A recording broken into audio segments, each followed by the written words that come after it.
Hi everyone, my name is Scott. I'm an instructor at the ASI Craft Center. Today I'm going to give you a little crash course on bike wheels and replacing your tubes. So tools you're going to need for this project, depending on what you're going to do. You're going to need a tube, some tire levers, depending on your axle system for taking the wheel off of your bike. You're probably going to need some sort of Allen key or some sort of wrench. The last couple things we're going to need are gloves, keep your hands clean, as well as sealant if you're going for a tubeless setup. We're also going to need a pump or air compressor depending on what you have available to you. Okay, so first thing you're going to want to do is grab your bike, get it in your stand, and go ahead and get your wheel off so you can start working.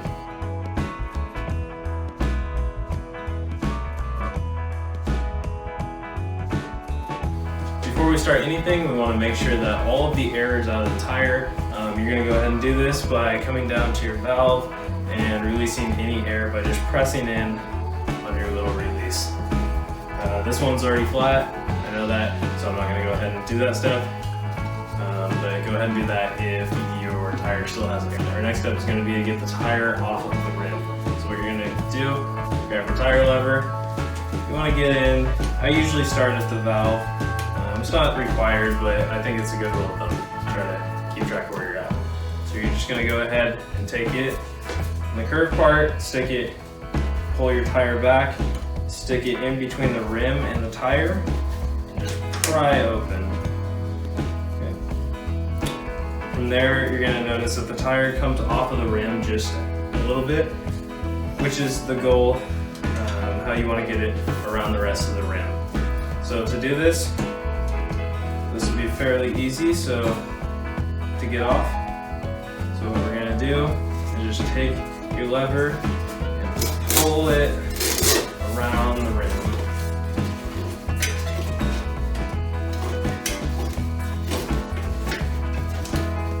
Set our tire lever down. From here we have our tire. You can see the inside of our tire and our tube. It's separate from the rim. What we want to do now, go locate your valve. Take that, push it through the hole in the rim, and pull it clear until you get a little bit of tube hanging out of your tire here. Our next step is going to be to fully remove the tube from the wheel. So to do that, just pull it out. It's not going to hurt anything, it's already broken. You just toss that off to the side. From here, if you're going to swap your tire completely, what you would do is basically turn to the other side. You're going to see that you have a little bit of room on the inside of the rim that's still holding on to one side of the tire. You're going to lift that up, give it a little push off of the rim, and then pull your tire off of the rim. Sometimes it's a little sticky, needs a little bit of negotiation. Just kind of go around and work it off. Okay. Changing your tube, you won't need to pull off your whole tire, but if you're changing your tire, you'll need to go ahead and pull the whole tire off. So through a little inspection, probably found the root cause. Just look up ahead. Not too big of a deal, that's why these parts are cheap. So our next step is going to be to grab our tube. I already pumped this one up, but you want to just give it a little bit of pump. Not too much, just give it a little bit of shape. Your tube, look at the valve hole. Put it up in to the tire. Push our valve right on through the valve hole. Alright, so from here, just going to want to work our tube in, around the wheel.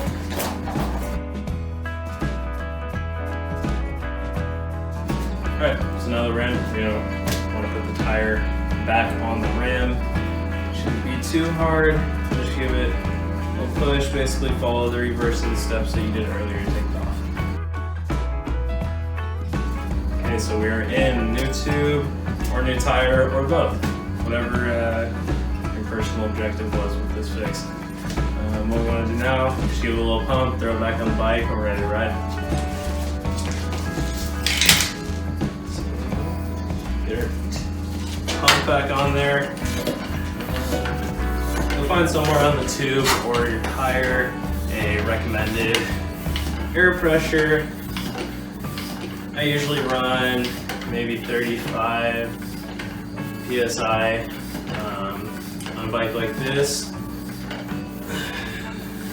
Mountain bikes generally want to do 20 to 30 depending on what you're riding. If you're actually doing trail riding, road bikes, you usually want to give it 80 to 100.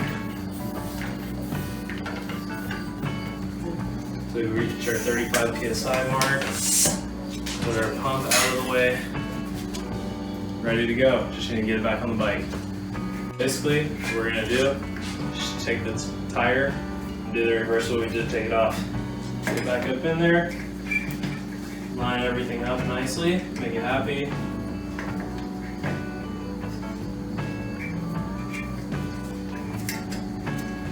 Once you like the way it looks, you wanna make sure that it's all straightened out, and then just give your bolts a little hand tightening. Just give it enough to hold itself. Next, take our wrench, again 15 millimeter for this setup. Just get a nice little crank, not too much, don't want to over torque it, but enough to keep it on there so your wheel won't fall off, because that would not be good. Wheels back on, set our tools down, get it off stand, ready to ride. Got my mountain bike up on the stand now. Time to talk about tubeless tires. So, I'm gonna start the front tire a little bit low. Took a nice little puncture the other day. So, just gonna pull it off. Pull out my through axle. Right. Wheel off. Take it over here. So tubeless tires can be a little bit of a pain to get on and off. This is due to a little bit tighter connection between the rim and the tire, just so air doesn't escape, because your tire is what's holding in your air, not a tube.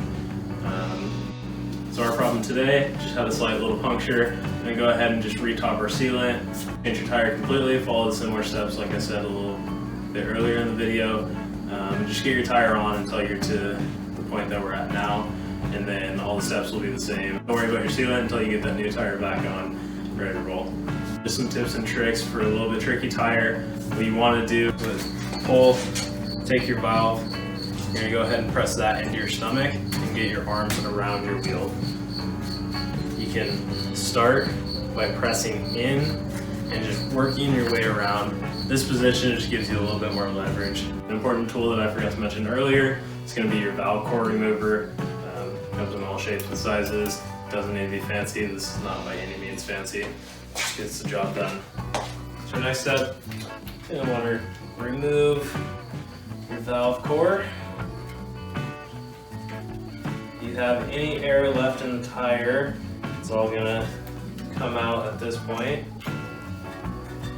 So, valve core removed.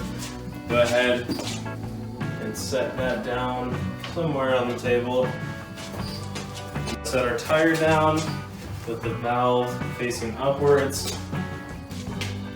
Grab our sealant. Probably easiest if you have a syringe. I don't have a syringe right now, so I'm just going to eyeball it. The amount you want to put in varies from person to person. I usually run 2 to 4 ounces, kind of depending on what my use is going to be in the near future. I'm going to be riding really rocky stuff where I might need it. I'm going to be riding smooth stuff where I don't need it. Just kind of depends. Probably you know what suits you. Then just pour our sealant or inject our sealant through a syringe into your open valve. I'm gonna put on a time lapse for this, pretty self-explanatory, just make sure you get it in there.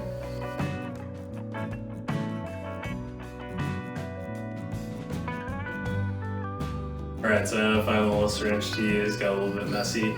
Not using the syringe, just use what you have available, try and make it work best. stuff can be messy and it can stain, so if you spill a little bit, make sure you clean it up. Just from personal experience, it does stain. So now that we're ready to rock and roll, grab our tire, grab our valve core, just go ahead and get that thing back in. Got a hand tight, and we're going to take our core remover. Just make sure it gets in there nice and tight, don't want any air leaking out. But before we get our wheel pumped up, you're going to want to take that sealant that you just poured in, give it a nice roll around in the tire, just kind of distribute it throughout. Now that we're on, should just be able to give it a little pump, get it to go. If you're putting on a new tire, this process might be a little bit hard for you. You might notice that the tire doesn't really want to hold air. Just give it a little bit of extra effort, keep it going. Sometimes the compressor or higher volume pump make it a little bit easier on you. There's various tips and tricks out there. Just sometimes needs a little bit of elbow grease. Alright, so I usually run maybe 25 psi in my tires, normal occasions. So what I usually recommend, you over pump it a little bit, your tires can probably take up to 35 or 40. So probably start to hear some pops and bangs. That's a good thing. That means your tire's getting seated up on the rim if it wasn't already. So we're gonna go ahead, pump it up to that. Mine should be good, so we're probably not gonna hear any pops or bangs, but you might be hearing some for yourself. Pull it off. You wanna go ahead, close your valve. Just give your tire a nice little run around again. This distributes all your sealant around your tire. I sometimes like to just bounce it and rotate it. Get it worked in there real nicely. Make sure we don't have any problems later on. Okay. Get your pump back on there. Set it up to your pressure that you want to run. Like I said, I usually run mid-20s. There you go. Like that. Close the valve up. The all-important dust cap on your valve. Not important, really, but sometimes it looks cool. Ready to go. Just need to get our wheel back on the bike. Should be ready to run. Grab through axle. Just line it up. Take time with this. If you're running disc brakes, you're going to want to slide that rotor right into your calipers. Real nicely, smoothly. Get it back on there. Alright, should be ready to ride. Last step, pull it out of the stand.